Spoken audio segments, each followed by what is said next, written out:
Okay, before talking about chemistry, I would like to introduce our city. So you have Lyon, it's like almost in the middle of France, more closer to Switzerland, just near Grenoble, so not far away.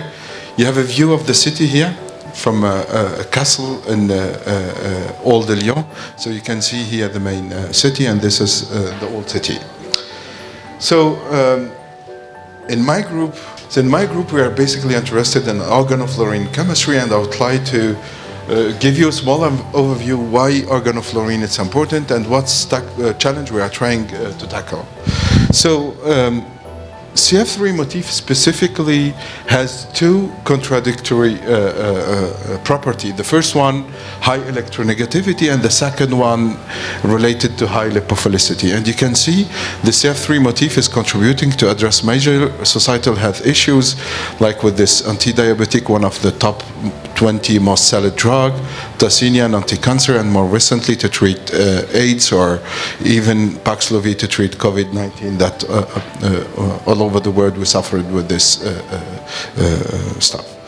So the problem with the CF3 is belong to the family of per and polyfluorinated substance, more known as PFAS, and currently in the European Union there are acting law to ban the manufacture, supply and use of all this PFAS. There is almost more than 10,000, and it's going to come very soon, because within the year 2027 most of the PFAS will be banned. So they said clearly that with the CF3 there will be no trouble with especially the medicine, but deeply thinking that this is we are going to have a lot of concern without this molecule, right? So we need, first of all, I will try to give you an overview what the CF3 Motif is not good, especially for the environment. I can take this example with this anti-insecticide TFM, which is used to treat lempercide in the USA. It has been used like 50,000 kilograms a year to treat the lempercide. Study demonstrated that upper UV light irradiation, you could form TFA, trifluoroacetic acid, known that forever chemical. I'll not say forever chemical, but forever pollutant. And TFA, we know that it's neurotoxic, so it's not good. So the problem is not only in the US. Like we have the same trouble in France, a small town called Salander in the south of France, and we can see that the level of TFA is getting higher and higher in drinking water. So this is a real problem, right? So other study, like in Germany, for example, with this antidepressant that which is prescribed more than 40 million times between 2003 and 2009, and this again with a lot of other molecules could lead to TFA. So the concentration of TFA is getting higher. A lot of river in Germany, for example. I believe that we are having the same thing in France. So in my group, we are interested to find new substitute the CF3 Motif. So we are trying to find new alternative to synthesize the CF3, but how about replacing this one with another fluorinated motif? The SF5, it's well known since long time, since more than 70 years, and we know also that it's a bioester of the CF3. The good news here that preliminary study demonstrated that the mineralization of aryl SF5 compound will not lead to any toxic fluorinated substance. And especially here we know that the BDE of the SF bond is lower than the carbon-sulfur bond. So that's why you are making, first of all, the degradation of the sulfur-fluorine bond that will lead to the formation of fluorspar, for example, that could be not soluble, and simple fluoride is good. We know also that SF5 is a bioester of the CF3, like for example for this anti-inflammatory pain. The SF5 replacement, when it replaces the CF3 group, it will lead to more active molecules. So SF5 is known to be as a super CF3 group. However, we can see clearly that in this case it goes beyond this analogy. Okay, so SF5 is a bioester of the CF3 intersubital group. It has high electronegativity and high lipophilicity. We can see, for example, when we compare VCF3 and VSF5, the Henschel parameter is 123 in comparison to 0.88 for the VCF3. It has also high electronegativity, more closer to the nitro group. So, and we know that it has more benign or more environmentally friendly mineralization in the water. So the problem today, or say how we introduce the SF5 in a direct way. The known strategy today make use of chloro-SF5, which is gaseous, highly toxic, and it has very limited reactivity. So we tried to tackle this first challenge, the gaseous factor of the chloro-SF5 and the toxicity, and we thought, can we generate the chloro-SF5 in situ? And if we can use this two-chamber system, we can furnish the chloro-SF5 à la demande, I would say. If you generate SF5 minus, it could react with the TCCA chlorinating reagent. You could generate chloro-SF5, and then you could make the chemistry. And for this, we selected another gas, SF6, which is hugely used as an insulator for dielectric medium. It's a non-toxic gas and widely abundant. So we thought about the valorization of this gas. This could be a good alternative. Okay, so the problem here, SF6 is very stable, and you can see the reduction potential is minus 2.2 volts. So it's going to be very difficult to inject one electron in this one and try to make chemistry with SF5. We know also that TDIE, it's a 2-electron donor. The first electron is minus 0.60 volt.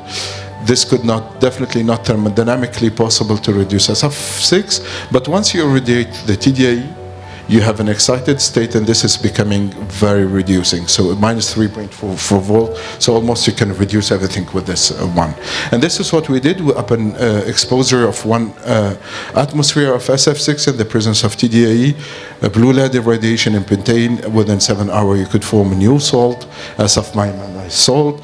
And then we tried to apply the salt in the chemistry, especially doing chloropentafluorosulfonation chemistry. So there is no innovation at all in this chemistry, because we selected actually a known methodology using, for instance, a catalytic amount of BET 3 times to generate SF5 radical that could be afterwards responsible for a radical chain process to make the chloropentafluorosulfonation of different alkenes and alkynes. So yeah, we tried really hard to go beyond this reactivity, but the problem with the chloro-SF5, it's as we said, the gas, and it's very difficult to control the reactivity. So then we said, okay, it will be definitely probably more better to try to design a new family of reagent that could be shelf stable and probably would be more comfortable to try to understand the reactivity of SF5 radical. And we thought about using amine. So here we can either do energy transfer catalysis or single electron transfer to make the SF5 radical. And I will present you the first result that currently are not published. But why we selected amine SF5? Because we know that the BDE is around 70 kilocalories. So it's stable enough.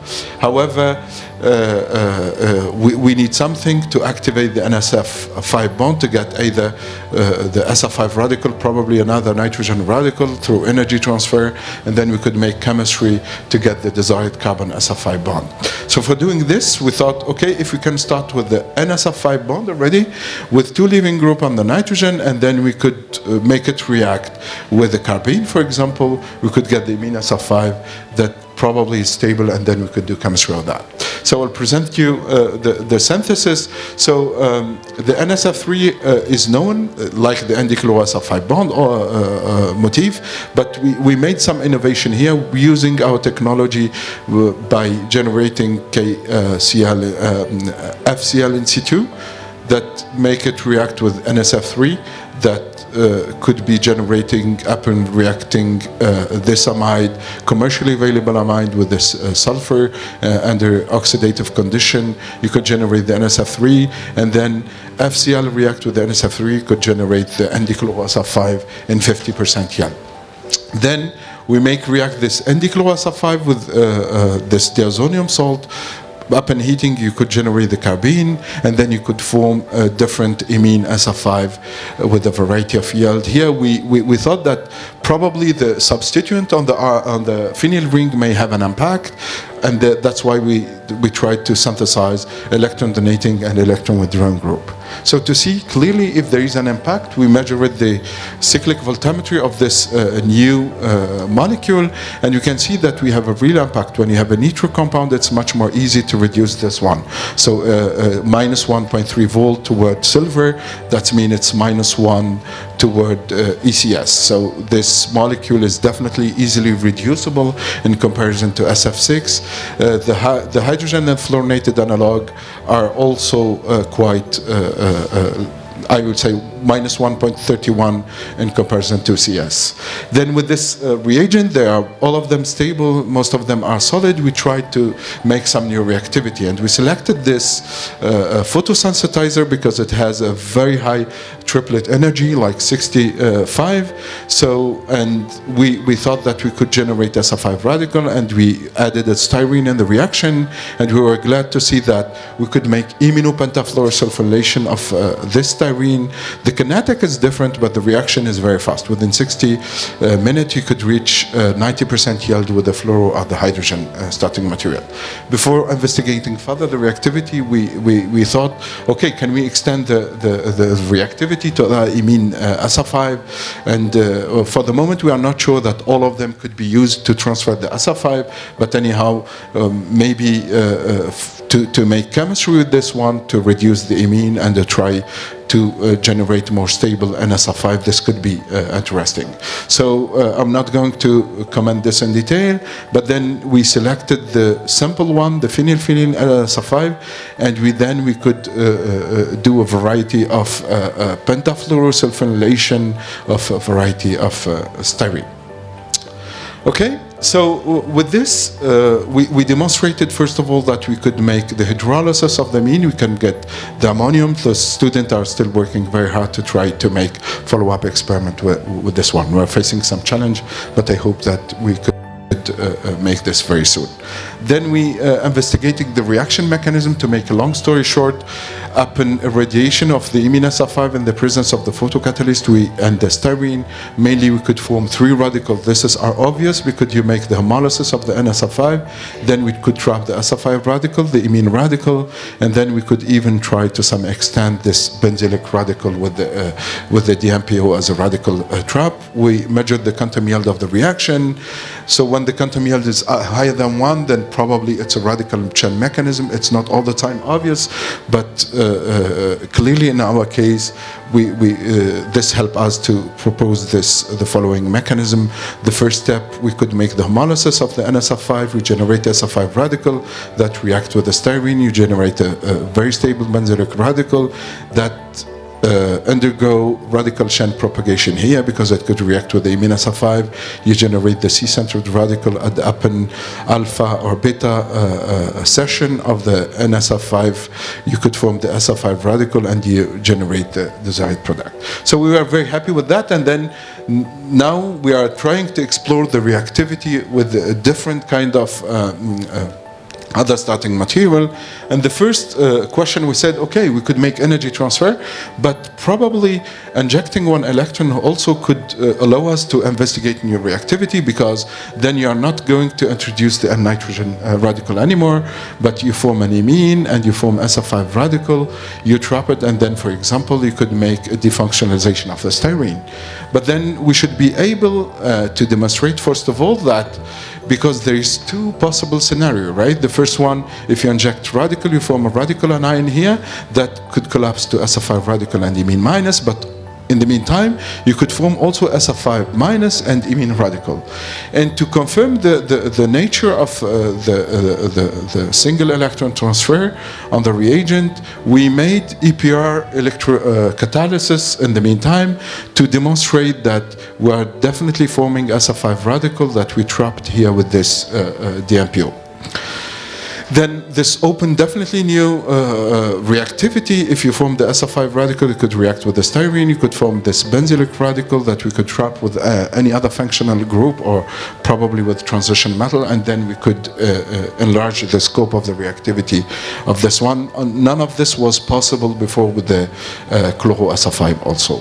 So the most simple reagent and the first reaction we tried to make, okay, can we make hydrogen atom transfer? by when we react this benzylic with the hydrogen atom donor, and then you could make hydropentafluorosulfonylation. So it could allow you to, for example, when you start with alkene, to get CSP3 SF5 bond. And yeah, this is the mechanism we designed in the beginning. So thermodynamically, this is very possible because this is a known step. You could take, for example, one iridium catalyst that could oxidize the Hensch ester. You form the Hensch ester radical, and you generate a very good reducing reagent, minus 1.37 volt toward ECAs. And this is, then this could be able to inject one electron in our reagent. You could form the radical anion that collapsed to the imine minus, and the SF5 radical could be added to the styrene. You form this benzylic radical. In the meantime, this is well known to make HIT process to make the hydropentafluorosulfonylation. So we did the chemistry. This is, I'm not going to discuss the optimization and so on. I'll just briefly show you some of the selected example we made. So iridium was, this iridium photocatalyst was the best one. We need to add 5 equivalent of the Hensch ester, but also if you mark, we need to add 4 molar HCl to get the highest possible yield under our condition. Then once again, we tried to investigate the reaction mechanism. We did a lot of spectroscopy, and again, Stern-Vollmer demonstrate clearly that this is obvious that you are quenching the excited iridium catalyst by the Hensch ester. Quantum yield of the reaction was 8.76. Once again, it's radical chain mechanism. And EPR also, we could check that we are generating a Hensch ester radical. So deuteration experiment allow us to at least draw some conclusion in this side, because when we used the deuterated Hensch ester, we could not observe any deuteration. However, when we added 4 molar DCl, we could at some point observe 16% of the formation of the deuterated compound. So basically, this allows us to conclude that maybe we are generating carbanion, benzylic anion that react with D+ to form the deuterated compound. So the mechanism, for instance, is still complicated, but we can discuss. So since it's a radical chain mechanism, it was very difficult to address all the questions that we made, but all the mechanistic investigation we made support this kind of mechanism that basically, as we said, this is known that you generate, reduce the iridium and you oxidize the Hensch ester. Then maybe we are having an interaction and then a proton-coupled electron transfer that you generate this radical, and the chain propagation start here because you could form the SF5 radical that react with the styrene, and then this benzylic radical may be reduced to form the carbanion, and then it gets protonated with H+ source to form the hydropentafluorination, the SF5 compound. So yeah, this is basically SF5 chemistry. I will take just 5 minutes to show you very quickly another concept we are trying to implement in the lab, and we have already published some work with the last year. And the goal is to make a new carboxylative cross-coupling process. For instance, if you take a nucleophile carbon dioxide aryl halide, you could make the carbamate through what we call a carboxylative cross-coupling process, because aryl carbamate are very important in building a block, and most of them are used in a lot of pharmaceutical and a lot of active biocompound. So the idea in the beginning was quite easy, because all of us, we know that generating carbamate is very easy, right? You could form a nucleophilic carbamate, and we thought, can we trap this one with transition metal to make the reactivity? As I said, if you mix 1 atmosphere of carbon dioxide in the presence of amine, you could form the carbamate, and then in the presence of a catalyst and aryl halide, maybe we could generate the desired aryl carbamate. In comparison to the literature, you need to make multi-step synthesis. You need to synthesize several starting materials that are not so easy to make. And then probably we thought there is an advantage to use carbon dioxide to make this chemistry. So yeah, our design in the beginning, starting from very known chemistry like Buchwald-Hartwig amination, you could make cyanic cross-coupling. In the meantime, three-component reaction are also well studied, and we saw several examples here that upon exposure of carbon monoxide, you could generate the corresponding amine. So here, the key of success is that carbon monoxide is very reactive, so you can make migratory insertion, and then you form this intermediate that react to a variety of nucleophile, and then reductive elimination occurring to make the desired amine. So here we are facing basically two challenges.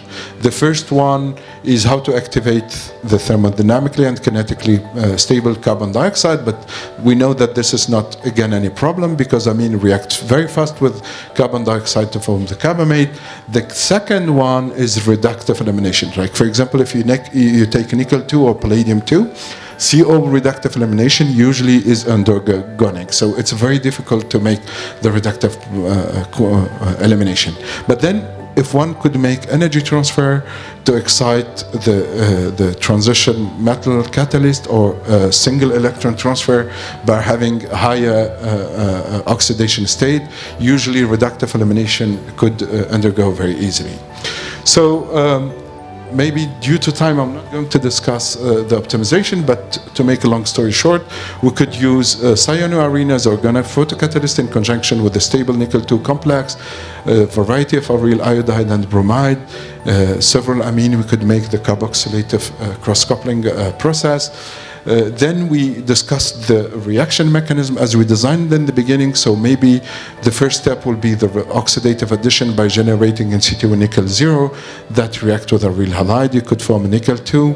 Then a substitution with the carbamate to generate the nickel-2. And then this is not possible that reductively eliminate. Then you need to have a photocatalyst. And either you could keep the oxidation 2 by having energy transfer and then an excited catalyst that in turn it's similar to a nickel-3 complex that could be oxidized from a nickel-2 through a single electron oxidation, and then make the reductive elimination to form the desired product and generate the nickel-0. So stoichiometric test with this nickel-2 does not allow at all to form the desired product. However, we observed 75% of the reduction of this product. So then probably we're having a different mechanism starting from nickel-2. We did the same reaction by using this nickel-2, and it demonstrated that this is catalytic active since we observed 80% yield. So we made a scrambling reaction starting with this nickel-2 complex and adding another aryl halide in a stoichiometric condition. We could observe that we are having a sort of scrambling, and we could form the other corresponding aryl carbamate in 99% yield, and we could reduce this aryl halide in 80% yield. So this allows us to conclude that maybe we are having a nickel-1 intermediate as a catalyst. And in order to get more insight on the reactivity, we discussed with Pengeliu, and he made mechanistic investigation, first of all through a nickel-1, nickel-3 complex by doing single electron transfer. So starting from nickel-1, the first substitution is exergonic because you form a tetracoordinated nickel-1 complex which is more stable. Then oxidative addition undergoes smoothly. Reductive elimination, it's almost very easy to make at our temperature because you see the transition state are not very high. In the meantime, we thought about the other mechanism where we are making energy transfer. If we start from a nickel-0 complex, again, oxidative addition is easy to make, 21 kilocal. Substitution of the iodide is again exergonic, so you form a more stable pentacoordinated complex. However, you see the barrier of the reductive elimination is almost 45 kilocal. This is definitely impossible. However, when you make energy transfer, you have a new complex that may reductively eliminate almost 25 kilocal to give the desired product. So the conclusion we draw today, it's probably more feasible that this mechanism occur. However, energy transfer is still possible to make. And this was my last scientific slide. I would like to thank all the people did the chemistry. Alexis, for example, for the excavation of SF6. Yi Young and Lulu, very brilliant student who developed all the SF5 chemistry, and they're having still a lot of new excited result. And yeah, sure, all the people financing our research, and you again for your attention, and I'll be very happy to take any question. Yeah, excellent talk and perfectly on time. Now the floor is open for the discussion, queries. Excellent talk, and really, I just want to know for your iridium one that photocatalyst you're using. Yes. Because my question will be very obvious. Like, did you also check other organo photoredox catalyst? Yes, we checked the yield was quite low. But we didn't screen that much, right? That much. We know in the beginning we selected the one that maybe render the reaction thermodynamically possible, but we maybe other like cyanoarene very reducing would be also possible to use. For you, more reducing will be better, right? We don't know, because there is, I think there is a huge interaction between the Hensch ester and our reagent, right? Because we tried several other HIT donor, and none of them were working. So we are trying to understand, but at the moment we could propose this mechanism that we are having an interaction. We thought about the formation of EDA complex between the Hensch ester and the amine. We could not observe anything in UV-Vis spectrum. So. Okay. So in the last part, when you have excited the nickel complex for the reductive elimination, can you please, like, I just miss it. Yeah, this one. So when you excite that minus 27.2 kilocalorie. So you got then the excited nickel-2 complex. So usually it's the same thing like single electron transfer, but just you change the way you draw the electron. Either you put them on the ligand or the nickel coordination sphere. So basically it's the same thing, because you are moving electron from the photocatalyst to the nickel complex, and then it's a nickel-2 complex because you can measure the number of electrons surrounded by the nickel, but the new electrons are in the bipyridine ligand. And then this helps you to make the reductive elimination and generate the... how it helps? Actually, because you have more electron. It's like it's the same thing like you oxidize, right? Because nickel-2 could not make a reductive elimination, but nickel-3, yes. Okay, right? Thank you. You're welcome. There's a question. Yes, thank you very much, Anis, for your brilliant presentation. I have a question related to the Anchester. Yes. Because in fact, as you said, you need 5 equivalents for the explanation, but I was wondering, have you tried to prepare some other hydride donor type Anchester? Like in my group, when we use the Anchester, it was sometimes less reactive, and we prepared some other substituted derivatives too. Yeah, we prepared one actually. I think we could substitute this ester part. Yes, I think it's this one. This part. It was working, but less than the Hensch ester. The only two working. We tried all the other possible HID donor. Yes. If you say, even we thought in the beginning that toluene is playing a role here, right? We use toluene because it's well known also as a very good HIT reagent. Like other solvent, we could use 1,2-hexene, hexane. So none of them lead to anything. That's why, and there is some postulated mechanism in the literature that the Hensch ester won't coordinate through hydrogen bonding to ketone or amine. It could facilitate proton-coupled electron transfer. But for the moment, it's very easy to propose a mechanism. We made a lot of experiments, but we are not sure 100%. Yeah, no, it's really so, but at least we could propose something that maybe it's plausible, right? Okay, yes. Thank you. Thomas, yes.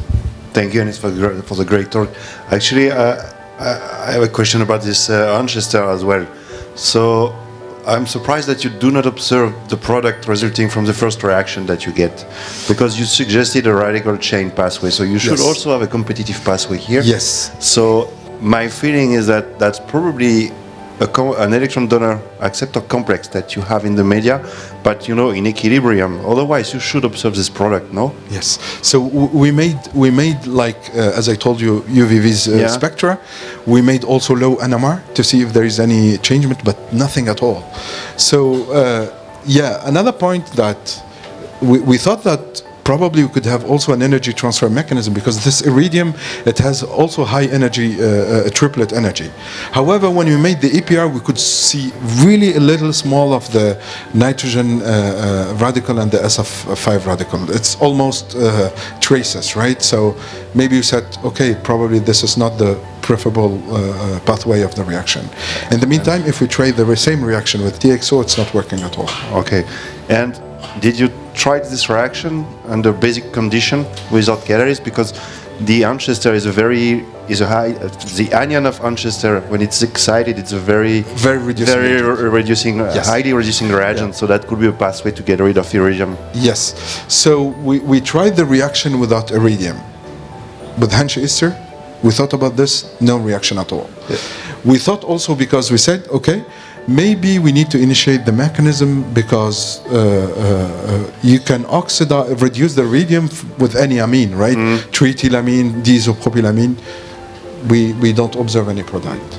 But I think some complex are there, because I agree with you. So when I saw this, we thought, okay, it's already demonstrated a lot in the literature that we are having somehow an interaction between the Anchester and the reagent, but we did not observe any.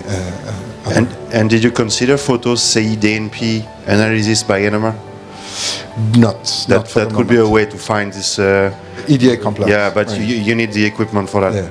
But we should talk about this. We should discuss. Yeah, sure. Thank you very much. You're welcome. Long live India and France friendship.